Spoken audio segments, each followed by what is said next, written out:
नमस्कार. आज फाल्गुन महिन्याची समाप्ती होत आहे आणि चैत्र महिन्याला सुरुवात होत आहे. आज मराठी वर्षातील शेवटची अमावस्या आहे, ज्याला दर्श अमावस्या असे म्हणतात.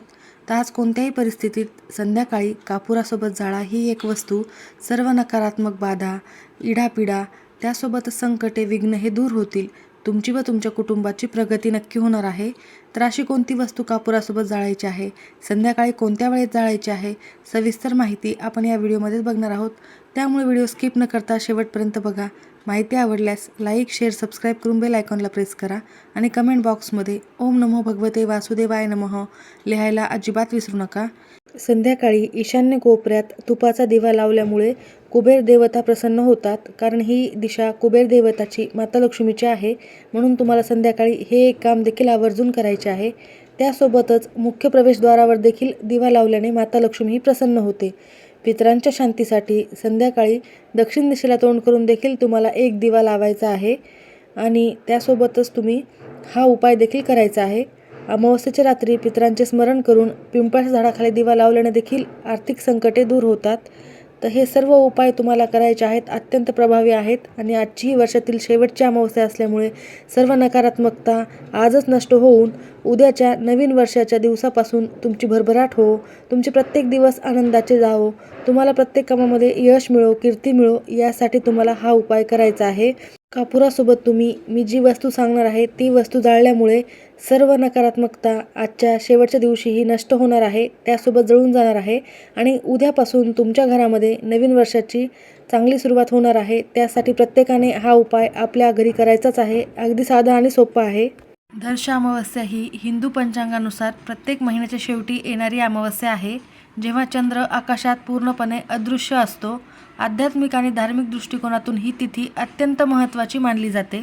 हा दिवस पूर्वजांच्या म्हणजेच पितरांच्या पूजेसाठी समर्पित आहे. या दिवशी श्राद्ध, तर्पण आणि पिंडदान केल्याने पितरांचे आत्मे तृप्त होतात आणि त्यांचे आशीर्वाद आपल्या कुटुंबाला मिळतात. ज्या दिवशी चंद्र अजिबात दिसत नाही त्या रात्रीला दर्श अमावस्या असे म्हणतात. या काळात मनावर चंद्राचा प्रभाव कमी असल्याने आत्मचिंतन आणि ध्यानासाठी हा काळ उत्तम मानला जातो. तुम्हाला आज हा उपाय केल्याने नक्कीच तुमच्या आयुष्यामध्ये प्रगती झालेली जाणवेल, कारण मराठी नवीन वर्षाची सुरुवात होत आहे. त्यामुळे तुम्हाला हा उपाय करणे खूप फायदेशीर ठरणार आहे. त्यासोबतच आजच्या दिवशी अन्न, वस्त्र, पांढऱ्या वस्तू जसे की तांदूळ, साखर, दूध हे गरजूंना दान करणे अत्यंत शुभफळ देणारे मानले जाणार आहे. दुपारी तुम्हाला अजून एक महत्त्वाचे काम करायचे आहे. दक्षिणेकडे तोंड करून पाणी, काळे तीळ आणि जव याच्या साहाय्याने पितरांना तर्पण करायचे आहे. त्यासोबतच संध्याकाळी अजून एक महत्त्वाचे काम करायचे आहे. संध्याकाळी घराच्या ईशान्य कोपऱ्यात किंवा मुख्य प्रवेशद्वारावर तुपाचा एक दिवा लावल्याने नकारात्मक ऊर्जा ही दूर होते. तर असा एक दिवा आवर्जून लावायचा आहे आणि आज दिवसभरामध्ये गाय, कावळा, श्वान यांना नैवेद्य दिल्याने किंवा अन्न दिल्याने पितृदेवता प्रसन्न होतात. तर आवर्जून तुम्हाला प्राणी दिसल्यास यांची सेवा आवर्जून करावी, काही ना काही त्यांना खायला द्यावे. तर हा उपाय संध्याकाळी कोणत्या वेळेत करायचा आहे, तर संध्याकाळी तुम्हाला 5:30 वाजल्यापासून ते रात्री 9:30 वाजेपर्यंत कधीही हा उपाय करता येईल. जेव्हा तुम्हाला वेळ मिळेल त्यावेळी तुम्ही हा उपाय करू शकता. तिन्ही संध्येच्या वेळेला हा उपाय केला तर उत्तम ठरेल. ते या वेळेमध्ये सकारात्मक लहरी जास्त प्रमाणामध्ये सक्रिय असतात. माता लक्ष्मी घरी येण्याची वेळ असते, म्हणून तिन्ही संध्येत हा उपाय करण्याचा जास्तीत जास्त प्रयत्न करा. नाहीच जमले तर मग 9:30 वाजेपर्यंत कधीही करू शकता. कधी आपण खूप कष्ट आणि मेहनत करतो, खूप प्रयत्न करतो, पण आपल्याला काही कामांमध्ये यश मिळत नाही. कधी काही कामे पूर्णत्वाला येतात, परंतु काही कारणास्तव अनेक अडचणी समोर येऊन ते कामे अर्धवट राहतात किंवा तुमच्या कुटुंबाची प्रगती होत नाही. तुमच्या मुलांना देखील कोणत्याही कामामध्ये यश मिळत नाही. नोकरीमध्ये, उद्योग व्यवसायामध्ये तुम्हाला हवी तेवढी तुमची प्रगती होत नाही आहे. जितकी मेहनत आहे तितकी प्रगती नसेल तर हा उपाय तुमच्यासाठी अत्यंत महत्त्वाचा आहे. त्यासोबतच तुमच्या घरामध्ये जर नकारात्मक वातावरण निर्माण झालेले असेल, म्हणजे घरामध्ये सतत वाईट विचार येणे, वाईट स्वप्न पडणे किंवा मग सतत वादविवाद, भांडणे होत असतील, अशा अनेक समस्यांवर हा उपाय अत्यंत फायदेशीर ठरणार आहे. कधी आपण बाहेर जातो आणि कुठली जागाही चांगली नसते, तिथून नकारात्मकता आपल्यासोबत येते आणि आपल्या घरामध्ये प्रवेश करते. तर अशा नकारात्मक शक्तीमुळे देखील आपल्या घरामध्ये अनेक संकटांना आपल्याला सामोरे जावे लागते. तर अशी घरातील कोणतीही वाईट शक्ती, इडापिडा दूर करण्यासाठी हा उपाय फायदेशीर आहे. त्यासोबतच तुमच्या घरावर जर कोणते संकट येणार असतील तर ते आधीच नष्ट होतील, यासाठी देखील हा उपाय फायदेशीर आहे. सर्व संकटे, विघ्न दूर करण्यासाठी महत्त्वाचा उपाय आहे. कापूर जाळणे घरामध्ये अत्यंत महत्त्वाचे आहे. सर्व नकारात्मकता दूर करण्यासाठी कापूर घरामध्ये दररोजच जाळावा. परंतु अशा विशेष तिथीवर कापुरासोबत जर आपण काही वस्तू जाळल्या तर अत्यंत फायदेशीर ठरत असते. कापूर जाळण्याचे इतके फायदे आहेत की दररोज आपण घरामध्ये कापूर जाळल्याने नकारात्मक ऊर्जा तर नष्ट होतेच, सकारात्मक ऊर्जेचा घरामध्ये संचार होतो. यामुळे मनाला प्रसन्नता मिळते आणि घरातील कटकटी, वादविवाद कमी होण्यास मदत होते. त्यासोबतच वास्तुशास्त्रानुसार कापूर जाळल्याने वास्तुदोष आणि पितृदोषाचा प्रभाव देखील कमी होतो, अशी देखील मान्यता आहे. जर तुम्हाला शक्य असेल तर या उपायासाठी तुम्हाला भीमसेनी शुद्ध कापूर घ्यायचा आहे आणि तो जर नसेल तर तुम्ही मग साधा कापूर देखील घेऊ शकता. तुम्ही जर आजच्या दिवशी हा उपाय केला तर घरामध्ये सकारात्मकता येते आणि सुख शांतीही लाभत असते. त्यामुळे तुमच्या मनाला शांतता आणि एकाग्रता जास्त प्रमाणामध्ये वाढवता येते. दररोजच सकाळ संध्याकाळ घरामध्ये कापूर जाळण्याचा जास्त प्रयत्न करा. जर नाही शक्य झाले तर मग तुम्ही अशा विशेष तिथीवर कापुरासोबत या काही वस्तू जाळल्याने त्याचा प्रभाव देखील तुम्हाला सकारात्मक पाहायला मिळेल. या वस्तू आपल्या घरातच असतात, कुठूनही बाहेरून आणण्याची देखील गरज नाही आहे. तर तुम्हाला या वस्तू आवर्जून अशा विशेष तिथीवर कापुरासोबत जाळायच्या आहेत. घराला नजर दोष झालेला असेल तर तो पूर्णतः या उपायाने नष्ट होतो, नजर उतरवली जाते. जर तुम्हाला हा उपाय रात्री 9:30 वाजेपर्यंत करणे शक्यच नाही झाले तर मग तुम्ही 12 वाजेपर्यंत देखील करू शकता. शक्यतो तिन्ही संजेच्या वेळेत करण्याचा प्रयत्न करा. नाहीच झाले तर मग रात्री 12 वाजेपर्यंत करा. तर तुम्हाला हा उपाय करण्यासाठी सर्वप्रथम तुमच्या घराच्या दारे, खिडक्या या उघड्या ठेवायच्या आहेत. मुख्य प्रवेशद्वार देखील उघडे ठेवायचे आहे आणि एका तांब्यामध्ये किंवा एका ग्लासमध्ये थोडेसे गंगाजल घेऊन तुमच्या सर्वत्र घरभर हे शिंपडायचे आहे. यामुळे घरातील कोणतीही नकारात्मकता, सर्व दोष हे घराबाहेर निघून जातात.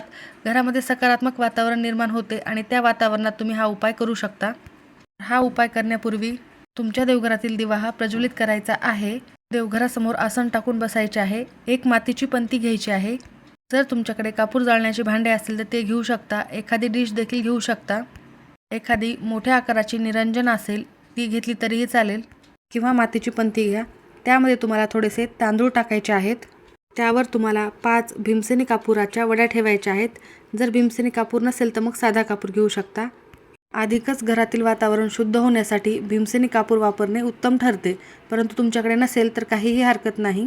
त्यानंतर तुम्हाला 3 अखंड फुलांच्या लवंगा घ्यायच्या आहेत. लवंगा ह्या तुटलेल्या नसाव्यात, अखंड असाव्यात. त्याला फूल असलेल्या अशाच लवंगा 3 घ्यायच्या आहेत. त्यानंतर तुम्हाला 3 हिरवी वेलची घ्यायची आहे आणि त्याचबरोबर अमावस्येच्या दिवशी सर्वात महत्त्वाचे असणारे काळे तीळ तुम्हाला तुमच्या उजव्या हातामध्ये घ्यायचे आहेत. अगदी चिमूटभर घेतले तरीही चालेल. त्यासोबतच पिवळी मोहरी घ्यायची आहे. जर तुमच्याकडे पिवळी मोहरी नसेल तर मग तुम्ही काळी मोहरी घेतली तरीही चालेल. ती देखील तुम्हाला तुमच्या त्याच हातामध्ये घ्यायची आहे. म्हणजेच काळे तीळ आणि मोहरी एकत्रित तुम्हाला हातामध्ये घ्यायची आहे. आणि जर काळे तीळ असतील तर आवर्जून काळे तीळच घ्यायचे आहेत. पण मोहरी जर पिवळी नसेल तर तुम्ही काळी मोहरी घेऊ शकता आणि मोहरी नाही घेतली तरीही एक वेळेस चालेल, परंतु काळे तीळ आज घ्यायचेच आहेत. त्यानंतर तुमच्या घरातील प्रत्येक व्यक्तींच्या डोक्यापासून ते पायापर्यंत असे 7 वेळेला उतरवून घ्यायचे आहेत. ज्या प्रकारे घड्याळाचा काटा फिरतो त्या प्रकारे तुम्हाला अंगावरून उतरवून घ्यायचे आहे. तुम्ही हातात घेतलेले तेवढेच तीळ तुम्हाला उतरवून घ्यायचे आहेत. वेगवेगळे घेण्याची गरज नाही आहे. त्याचबरोबर तुमचा मुख्य प्रवेशद्वार आहे त्यावरून देखील तुम्हाला 7 वेळेला उतरवून घ्यायचे आहेत. म्हणजे तुमच्या घराला लागलेला कोणताही दोष, नजरबाधा ही पूर्णतः नष्ट होण्यासाठी अत्यंत महत्त्वाचे ठरते. घरातील कर्ता पुरुष किंवा स्त्री, त्यासोबतच तुमची मुलं लहान असतील, आजारी पडत असतील किंवा तुमच्या मुलांची प्रगती होत नसेल, मुले चिडचिड करत असतील तर सर्वांवरूनच हे तीळ तुम्हाला उतरवून घ्यायचे आहेत. घरातील आजारी व्यक्ती किंवा सतत चिडचिड करणारा एखादा व्यक्ती घरामध्ये असेल तर सर्वांच्या अंगावरून हे तीळ उतरवून घ्यायचे आहेत. त्यानंतर हे तीळ तुम्हाला त्या कापुरावर टाकायचे आहेत आणि थोडेसे तूप असेल तर तूप देखील आवर्जून टाकायचे आहे. असे तूप टाकून कापूर जाळल्याने होम हवन केल्याचे पुण्यफळ प्राप्त होत असते. म्हणूनच तुम्हाला चमचाभर तूप त्यावर टाकायचे आहे. त्यासोबतच तुमच्याकडे जर तमालपत्र असेल ते घ्यायचे आहे. तमालपत्र हे प्रत्येक वेळेस मसाल्यामध्ये वापरले जाते आणि तांत्रिक क्रियेमध्ये देखील याचा वापर होत असतो. तर असे तमालपत्र तुम्हाला घ्यायचे आहे, ज्याला आपण तेजपत्ता देखील म्हणतो. घरातील सर्व नकारात्मकता दूर करण्यासाठी या तमालपत्राचा उपयोग केला जातो, म्हणून तुम्हाला एक तमालपत्र घ्यायचे आहे. त्यानंतर कापूर प्रज्वलित करायचा आहे. त्याला तुम्हाला म्हणजे जी प्लेट असेल किंवा मातीची पंती असेल किंवा कापूर जाळायचं भांडं असेल त्याला हळद, कुंकू, अक्षता वाहून घ्यायच्या आहेत. नमस्कार करायचा आहे, तो प्रज्वलित करायचा आहे व त्यानंतर तेजपत्ता त्या कापुरावर धरून जाळायचा आहे.